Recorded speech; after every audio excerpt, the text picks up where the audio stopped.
Dažnai šeimininkai pastebi, kad pakeitus ėdalą šunims sutrinka virškinimo funkcijos. Taip gali atsitikti, ypatingai jeigu jūs labai staigiai pakeičiat maistą arba maisto kategorija yra skirtinga. Tarkim, jūs perėjot nuo premium, super premium klasės ant ekonom klasės pašaro.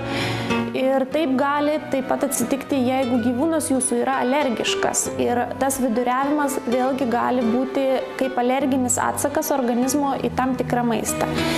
Ką daryti tokiais atvejais? Pirmas dalykas, atsiminkit ir savo, ir augintiniui.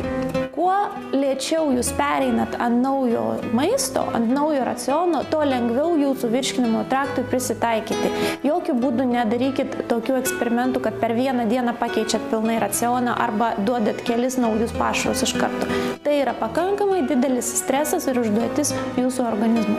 Reiškia, nupirkus naują maistą, pasirūpinkit, kad senojo dar turėtumėt kažkokią tai atsargą ir per 3, 6, 7 dienas pereinat ant naujo, kad gyvūnas pilnai spėtų persitvarkyti ir normaliai toleruotų naują maistą.